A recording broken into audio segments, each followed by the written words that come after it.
болса, бұның самына өлетін белдігі бар. Сонымен қатар ұршық әжелеріңіз білуі керек. Сонымен қатар бұл қылыш жаңа көрпе жасағанда пайдаланады екен жалпы. Бұзауын терісін әсет, онда жаңа бақыра су ішуге арналған.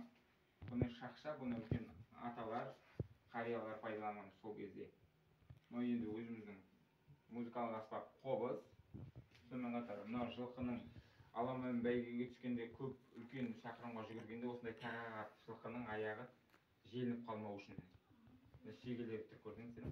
Сонымен қатар жаңа көрсеттім үзеңгі аяққа салу үшін ертоқыммен. Бұл шоқпар, найзамен қылыш іспеттес. Бұл енді қарудың түрі бұл. Сонымен қатар төменде тұрған мұсылманның қасиетті кітабы Құран. Шоқпардың екінші басында қорғасын қойған. Қорғасын қою себебі жаңа қорғасын темір іспеттес. Қорғасын қойғаннан кейін соққы қатты болады. Бұл себепті шоқпардың соққысы қатты болу үшін осындай қойған.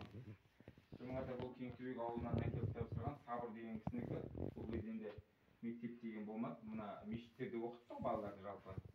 Сол кезде Сабыр деген кісі бала оқытқан, осы кісі мектепке кіріп тұрып келген кісі, сол кісінің күмістен қойылған белдігі.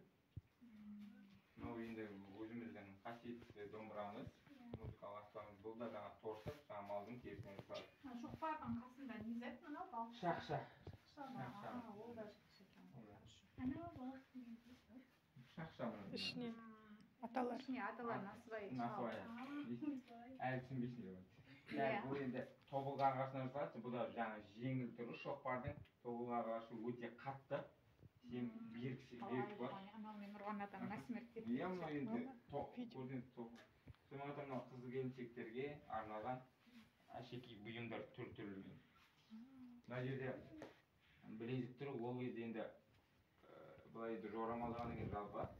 Әртүрлі сырға нелер тұр ғой, жүзіктер. Мысалы, бір баласы бар адам бір жүзік таққан.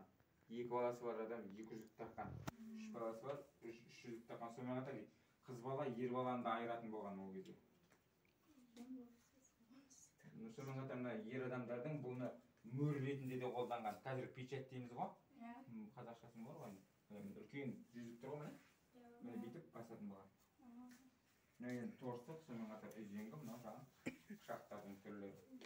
Ал енді бұл жерде келі дейміз, келсат дейміз. Жаңа бұны жаңа бидайларды ұнтақтау үшін тары талқан жасау, талқан дейді ғой. Бидайды болу үшін. Бұдан қазірден гөрі бұдан түйген нәрсе тәтісі болады да, жесте солай ма? Иә, жақсы. Бұл енді кебеже, бұда енді тамақ сақтауға арналған. Сол кездікі ма мынау, ерте заманғы. Ондай көп ерте емес бұл енді. Ағаш қыз ағаштан жасаған.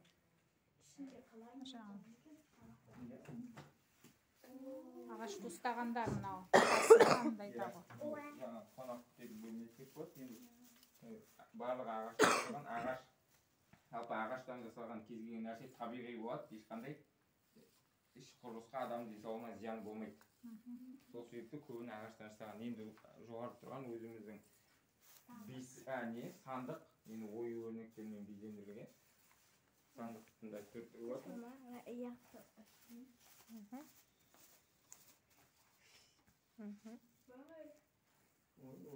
Қорықпа қызым. Күшті. Қызым бас киім. Тымақтың. Аяқ. Керемет міне. Достарға айтып кетшеш, достарың ана бастың ішіне салына. Кел, мама жазып отыр. Кені, айта ғой, кел. Біздер бүгін біз Ақсай қаласындағы музейге келдік. Ішінде... Қайдан келдіңдер? Атыраудан. Аха, вот. Енді Ақсай қаласында керемет музей бар екен, да? Мына таныстырып кетші, мына бастардың ішіне не қылған? Ертеде ата-бабаларымыз. Баста бер, аяғыңды күлен көбір. Ертеде ата-бабаларымыз бұның ішіне тамақ сақтаған. Неше күн сақталады екен? Бұзылмай? 3 күн сақталады, да? 3 күн сақталады. Я, керемет. Аха. Я, дальше. Давай кеттік. Ағайым соңынан ереміз. Жаңа жерге тұрып кетшіреміз.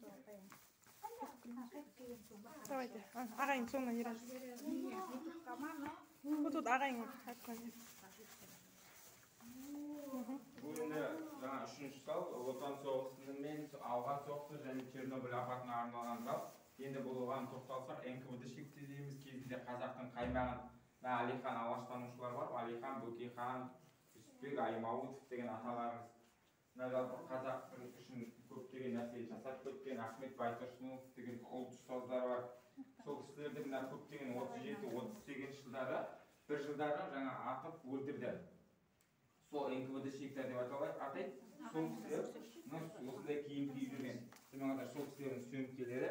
Ал төменге тоқталсақ, бұл енді соғыс кезінде қолданылған пляшка дейміз.